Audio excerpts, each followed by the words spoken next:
175 લોકોના મોત થયા છે, 1400 લોકો હજુ ગુમ છે. 105 ભારતીયો ગુમ થવાની વાત થયેલી હતી, પરંતુ હવે આ આંકડો વધીને 300નો થઈ ગયો છે અને 21 ભારતીયોનું રેસ્ક્યુ પણ કરવામાં આવ્યું છે.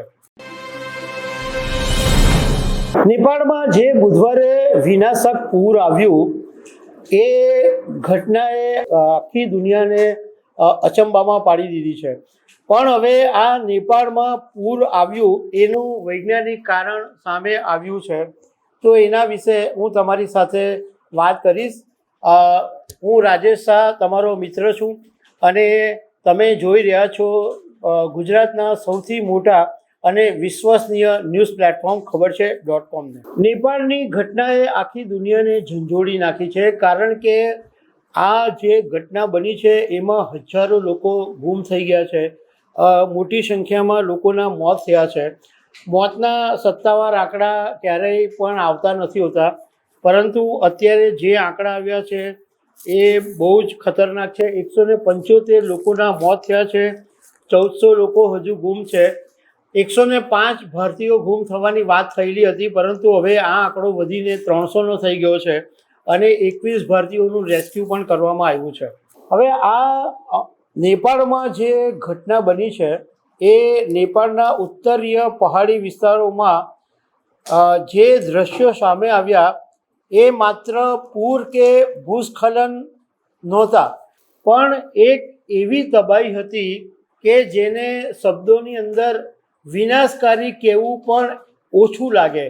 વિનાશકારી કરતાં પણ જો કોઈ વધારે ખતરનાક શબ્દ હોય તો આ નેપાળની ઘટના માટે વાપરી શકાય, કારણ કે આ ઘટના જેવી હતી. કાઠમંડુથી 45 કિલોમીટર ઉત્તરમાં આવેલા 7234 મીટર ઊંચા એટલે કે 23,733 ફૂટ લાંગટાંગ લીરુંગ પર્વત ઉપરથી શરૂ થયેલી ઘટનાએ નેપાળ તિબેટની સરહદ છે એના વિસ્તારને ખેદાન મેદાન કરી નાખ્યું છે. સેટેલાઇટ તસવીરો અને નિષ્ણાતોના વિશ્લેષણ પરથી એ વાત સામે આવી છે કે આ આફતની શરૂઆત ગ્લેશિયર સાથે સંકળાયેલા એક વિશાળ હિમપ્રપાતથી થઈ છે.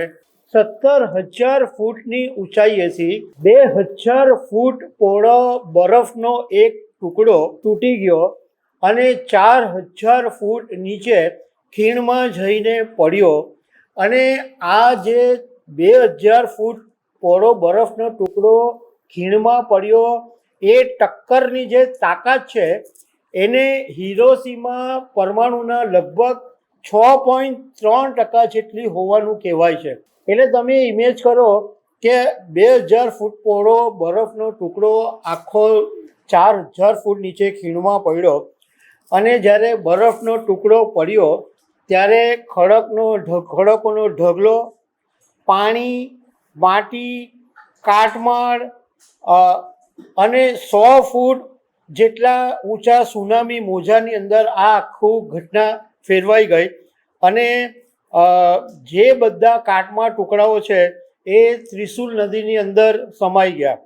નેપાળની અંદર ઊભી અને ખરબચડી ટેકરીઓ છે એ આ મોજાને વધારે ઝડપી બનાવ્યું અને ગ્લોબલ વોર્મિંગને કારણે બરફ અને ગ્લેશિયર પહેલેથી જ નબળા હતા અને લોંગટાંગ લીરુંગ છે એ નેપાળની અંદર આવેલો પર્વત છે, પરંતુ કાટમાળના પ્રવાહે ચીન સરહદ બનાવતી લેન્દે ખોલા નદીને રોકી દીધી અને આ રોકાયેલી નદી તળાવ બની ગઈ અને થોડીક વારમાં તૂટી પણ ગઈ અને કાદવ અને મોટા પથ્થરોની દિવાલ ત્રિશુલ નદી નેપાળ તરફ પડી ગઈ.